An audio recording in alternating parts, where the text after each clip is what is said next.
In the name of Allah who is the most beneficent and merciful.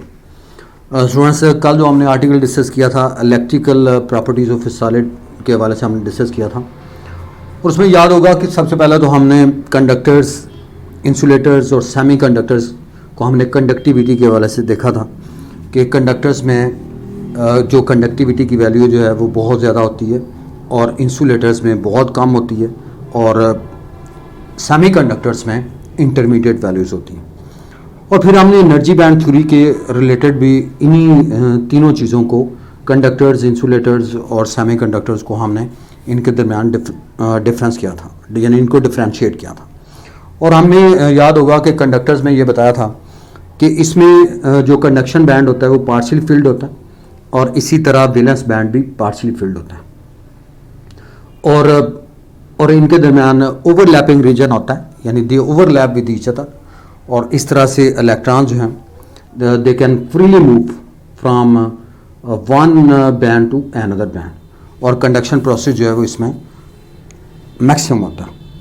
और फिर हमने insulators के हवाले से ये डिस्कस किया था कि इंसुलेटर्स में वैलेंस बैंड जो है वो कम्प्लीटली फिल्ड होता है और जो कंडक्शन बैंड होता है वो एम्प्टी होता है और इनके दरमियान लार्ज एनर्जी गैप होता है। तो इस तरह से फ्री इलेक्ट्रॉन्स की जो शिफ्टिंग है वैलेंस बैंड से कंडक्शन बैंड में वो ना होने के बराबर होती है, इसे हम इंसुलेटर्स का नाम देते हैं। और उसके बाद नेक्स्ट में हमने सेमी कंडक्टर्स के हवाले से ये डिस्कस किया था कि सेमी कंडक्टर्स क्योंकि इंटरमीडिएट प्रॉपर्टीज़ इनमें होती है, तो आप वहाँ पे ये चीज़ कंफर्म है कि इसमें वैलेंस बैंड जो है ये कम्प्लीटली फिल्ड होता है और कंडक्शन बैंड जो है ये हाफ फिल्ड होता है या पार्शियली फिल्ड होता है और इनके दरमियान नैरो एनर्जी गैप होता है। ये हमने एनर्जी बैंड थ्योरी के अकॉर्डिंगली इनको डिस्कस किया था। अब उसी के रिलेटेड हम यहाँ पे नेक्स्ट में डिफरेंशिएट करेंगे इंट्रिंसिक सेमीकंडक्टर्स और एक्सट्रिंसिक सेमीकंडक्टर्स को हम यहाँ पे डिस्कस करेंगे। और फिर एक्सट्रिंसिक सेमीकंडक्टर्स में हम ये देखेंगे कि एन टाइप सेमीकंडक्टर्स क्या होते हैं और पी टाइप सेमीकंडक्टर्स जो हैं वो क्या होते हैं, इनको हम यहाँ पे डिस्कस करेंगे। तो स्टूडेंट्स, आप लोगों ने इनको अच्छे तरीके से डिस्कस करना, गौर से चीज़ें समझनी है। इंट्रिंसिक सेमीकंडक्टर्स की सबसे पहले हम बात करते हैं। इंट्रिंसिक सेमीकंडक्टर्स में आप इसकी डेफिनेशन जो लिखते हैं, अ प्योर सेमीकंडक्टर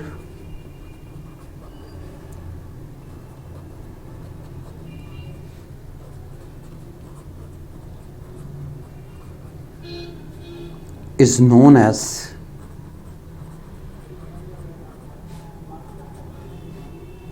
intrinsic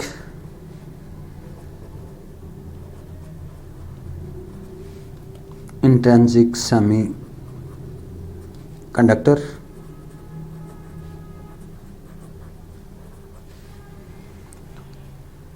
यानी semiconductor with its purest form, यानी semiconductor with its purest form जिसमें इंप्योरिटी ना हो, स्टूडेंट्स प्योरेस्ट फॉर्म में हो, इसे हम इंट्रिंसिक सेमीकंडक्टर कहते हैं। और प्योर सेमीकंडक्टर्स में जर्मेनियम और silicon, germanium and silicon they are intrinsic semiconductors.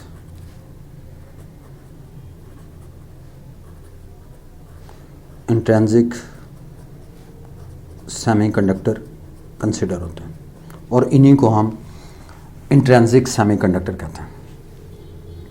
Intrinsic semiconductor material has 4 valence electrons, और इसमें 4 वैलेंस इलेक्ट्रॉन्स होते हैं। अब यहाँ पे देखें तो आप ये कहते हैं कि ये प्योरेस्ट फॉर्म है, ये देखें ये सिलिकॉन है और इसके 4 वैलेंस इलेक्ट्रॉन्स हैं और ये नेबरिंग सिलिकॉन, 4 नेबरिंग सिलिकॉन के साथ ये देखें ये पेयर बना रहे हैं, कोवलेंट बॉन्ड जो है वो इनके दरमियान एग्जिस्ट करेगा। और इसी तरह यहाँ पे भी सिलिकॉन का कोवलेंट बॉन्ड और यहाँ पे भी सिलिकॉन का कोवलेंट बॉन्ड, और इस तरह यहाँ पे भी नेबरिंग सिलिकॉन 4 एटम जो सिलिकॉन के हैं नेबरिंग, उनके साथ ये 4 इलेक्ट्रॉन्स शेयरिंग करके ये कोवलेंट बॉन्ड जो है वो बनाते हैं और they get a stable state, और इस तरह ये स्टेबल हो जाता है। तो कहने का मैसेज ये है कि इस पर्टिकुलर केस में आपको ये कंफर्म होना चाहिए कि इंट्रिंसिक सेमीकंडक्टर से मराज ये है अ semiconductor with its purest form, और यहाँ पे आप देख रहे हैं कि ये 4 यहाँ पे कोवलेंट बॉन्ड्स बन रहे हैं और ये सिलिकॉन के 4 इलेक्ट्रॉन्स हैं, नेबरिंग से एक इलेक्ट्रॉन यहाँ पे मिलके ये कोवलेंट बॉन्ड्स बना रहे हैं और इस तरह से ये स्टेबल कंसिडर होता है। अब हम यहाँ पे बात करेंगे जी एक्सट्रिंसिक सेमीकंडक्टर की, कि एक्सट्रिंसिक सेमीकंडक्टर क्या होती है स्टूडेंट्स। एक्सट्रिंसिक सेमीकंडक्टर में you must clear one thing, आपको ये चीज़ यहाँ पे कंफर्म होनी चाहिए students. Extrinsic semiconductors, extrinsic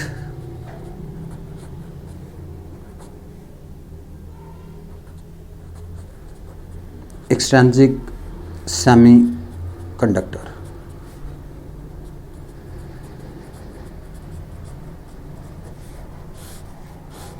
extrinsic semiconductors क्या होते हैं students? The addition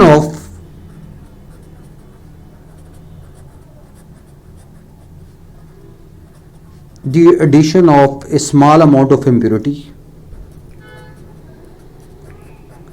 small amount of impurity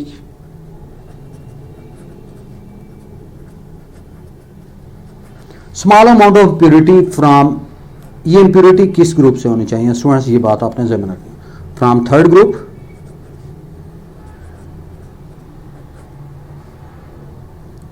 third group और फिफ्थ ग्रुप, यानी ट्राइवेलेंट और पेंटावेलेंट।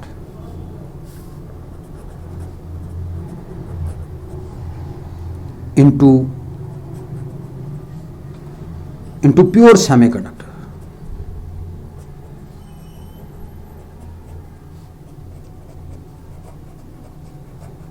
into pure semiconductor जिसे हमने इंट्रिंसिक सेमीकंडक्टर कहा, यानी जिसे हमने इंट्रिंसिक सेमीकंडक्टर कहा है। इसमें आप इंप्योरिटी ऐड करते हैं। इंप्योरिटी किसकी? इंप्योरिटी स्टूडेंट्स ट्राइवेलेंट की और या पेंटावेलेंट ग्रुप की, थर्ड ग्रुप और fifth group into pure semiconductor, I mean intrinsic semiconductor में आप इंप्योरिटी ऐड करेंगे, form the extrinsic semiconductor, extrinsic semiconductor.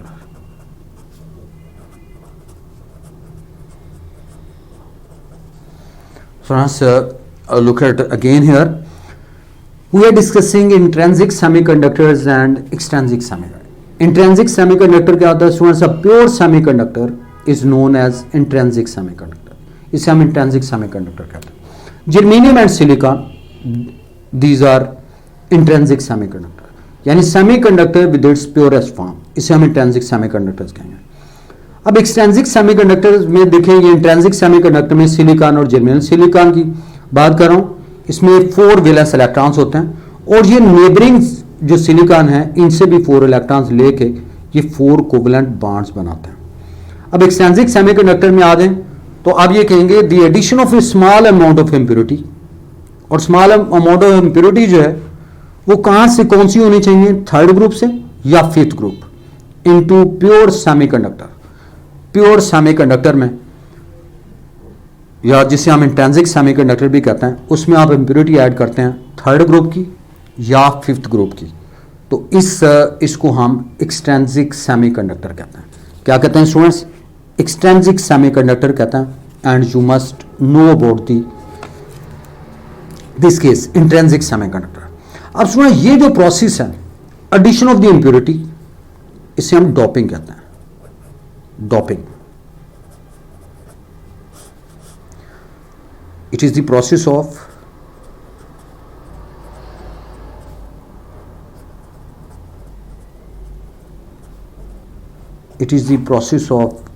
adding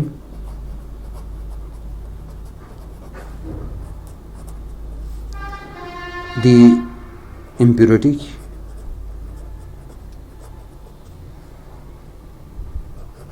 it is the process of adding impurity into intrinsic semiconductor। इस process को आप doping कहते हैं। अब इंप्योरिटी का रेशियो स्टूडेंट्स आपको पता होना चाहिए 1:10⁻⁶ होता है, that you must clear about this.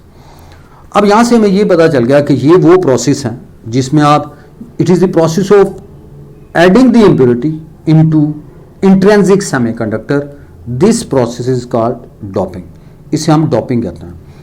और डोपिंग जिसका मैंने जिक्र किया स्टूडेंट्स, और इसका रेशो जो है 1:10⁻⁶ होना चाहिए।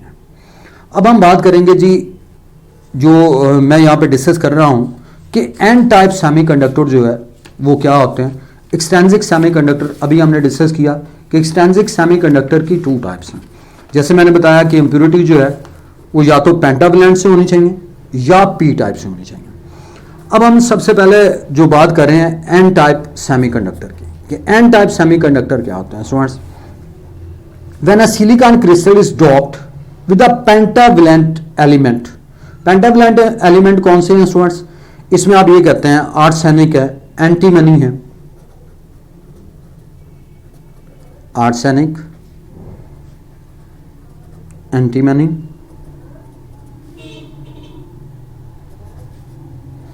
और फास्फोरस।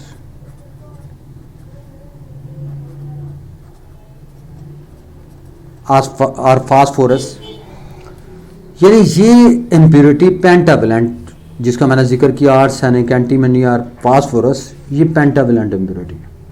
जब इसकी एडिशन आप कर देते हैं किसमें, इंट्रिंसिक सेमीकंडक्टर में, जो प्योरेस्ट फॉर्म में है, तो इसमें हम देखते हैं कि इसमें रिएक्शन जो है ये किस तरह से इनकी बाइंडिंग होती है, गौर से देखिएगा स्टूडेंट्स। अब यहाँ पे एग्जांपल जो मैं ले रहा हूँ ये फास्फोरस की है। फास्फोरस क्योंकि पेंटावैलेंट इम्प्योरिटी है। अब देखिए ये सिलिकॉन 4 सिलिकॉन है। अब पेंटावैलेंट ये फास्फोरस है, 5 इसमें वैलेंस इलेक्ट्रॉन्स हैं। ये आप देख रहे हैं कि 5 इलेक्ट्रॉन्स, 4 जो है वो तो एंगेज हो जाते हैं नेबरिंग सिलिकॉन इलेक्ट्रॉन के साथ, यानी एक एक सिलिकॉन से एक एक वैलेंस इलेक्ट्रॉन लेंगे और इनकी पेयरिंग जो है मुकम्मल हो जाएगी, कोवलेंट बॉन्ड्स बना लेंगे, यानी 4 कोवलेंट बॉन्ड्स में एंगेज हो जाएंगे। एंड 1 इलेक्ट्रॉन, ये आप देख रहे हैं कि फ्री इलेक्ट्रॉन जो है वो यहाँ पे एक रह जाता है। यानी फास्फोरस में क्योंकि 5 इलेक्ट्रॉन्स, 5 वैलेंस इलेक्ट्रॉन्स होते हैं और 4 तो कोवलेंट बॉन्ड्स की शेप ले लेते हैं नियरिंग सिलिकॉन एटम्स के साथ। यानी ये आप देख रहे हैं ये बॉन्ड बन गया। इसी तरह ये भी सिलिकॉन के साथ, एक इलेक्ट्रॉन जो है वो फास्फोरस का और एक सिलिकॉन का। इसी तरह इसमें भी एक इलेक्ट्रॉन सिलिकॉन का, एक फास्फोरस का, इसी तरह यहाँ पे भी। एंड 1 इलेक्ट्रॉन जो है वो एक्सेस में होता है। तो यहाँ पे देखिए क्योंकि 5 थे तो 1 इलेक्ट्रॉन इज लेफ्ट। तो यहाँ पे आप ये कह सकते हैं कि इन दैट पर्टिकुलर केस, इस पर्टिकुलर केस में जब आप when a silicon crystal is dropped with a pentavalent element such as arsenic, antimony or phosphorus is called n-type semiconductor। इसे हम n-type semiconductor का नाम देते हैं। और 4 valence electrons of the impurity atom form covalent bonds with the 4 neighboring silicon atoms। तो इनके साथ ये 4 covalent bonds जो हैं बन जाते हैं, while the 5th valence electron provides a free electron। ये फ्री इलेक्ट्रॉन जो है वो यहाँ पे क्रिस्टल में रह जाता है। तो यहाँ पे आप ये कहेंगे silicon crystal is dropped with a pentavalent impurity such as phosphorus, जिसका मैंने यहाँ पे जिक्र किया। It donates a free electrons due to which it is called donor impurity atom. इसलिए इसे हम डोनर इम्प्योरिटी एटम कहते हैं। यानी आपने देखा कि यहाँ पे जो एक फ्री इलेक्ट्रॉन जो है वो यहाँ पे एग्जिस्ट करता है, तो इसलिए इसे हम डोनर इम्प्योरिटी एटम भी कहते हैं। यानी that is called donor impurity atom. अब आ जाते हैं जी पी टाइप सेमीकंडक्टर में। पी टाइप सेमीकंडक्टर में क्या होता है, इसमें यहाँ पे मेंशन है कि when a silicon crystal is doped with a trivalent element. तो यहाँ पे आप ट्राइवेलेंट इम्प्योरिटी लेंगे, ट्राइवेलेंट एलिमेंट। और ट्राइवेलेंट एलिमेंट क्या है, such as aluminium,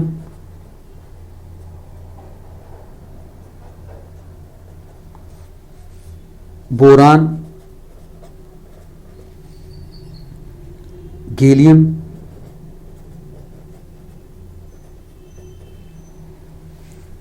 is called p-type semiconductor. इसे हम p-type semiconductor कहेंगे.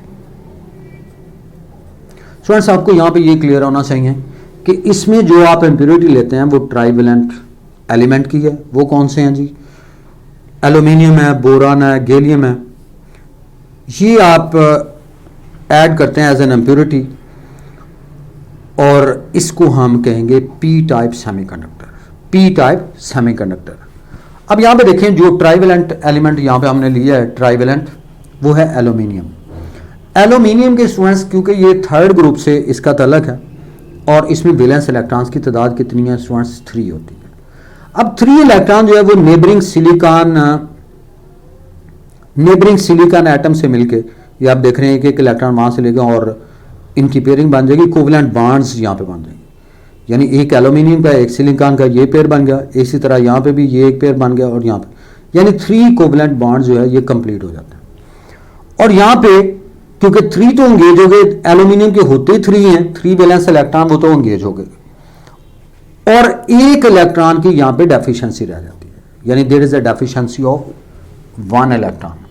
तो इसमें डेफिशिएंसी स्टूडेंट्स 1 इलेक्ट्रॉन की रह जाती है. अब डेफिशिएंसी ऑफ एन इलेक्ट्रॉन को हम स्टूडेंट्स क्या कहते हैं? होल कहते हैं. यानी deficiency of an electron is called hole. तो इसमें आपको ये स्टूडेंट्स कंफर्म होना चाहिए कि 3 valence electrons of the impurity atom form covalent bonds with the 3 neighbouring silicon atoms, while the one missing electron in the covalent bond with the 4th neighboring silicon atom is called hole. इसे हम whole कहेंगे, which is vacancy of an electron. तो ये vacancy है electron की. यानी आप whole की डेफिनेशन आप करना चाहें तो आप होल की डेफिनेशन ये करेंगे, it is a vacant place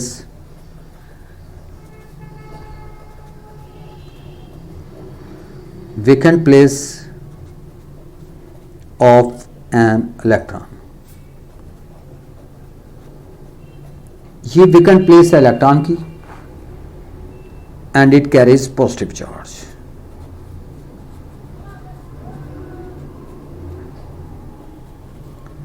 and it carries positive charge. और इस पे पॉजिटिव चार्ज होता है, ये आपने याद रखना है. अब यहां से हमें ये स्टूडेंट्स ये कंफर्म हो गया इस फिगर में कि silicon is doped with trivalent impurity aluminium which accepts electrons. यानी ये इलेक्ट्रॉन्स को एक्सेप्ट करता है, due to which it is called acceptor. इसलिए इसे हम एक्सेप्टर भी कहते हैं. और पहले केस में आपको याद होगा कि इसे हमने डोनर कहा था. यानी इसमें एक्सेस ऑफ इलेक्ट्रॉन्स थी, इसमें deficiency of electron hole create करता है. यानी ये इलेक्ट्रॉन को एक्सेप्ट करता है, तो इसलिए इसे हम एक्सेप्टर का नाम देते हैं. यानी it is termed as acceptor और इसे हम नाम देते हैं डोनर का. तो students that is the difference between intrinsic and extrinsic semiconductors. ये स्टूडेंट्स आपको याद होना चाहिए. Thank you all.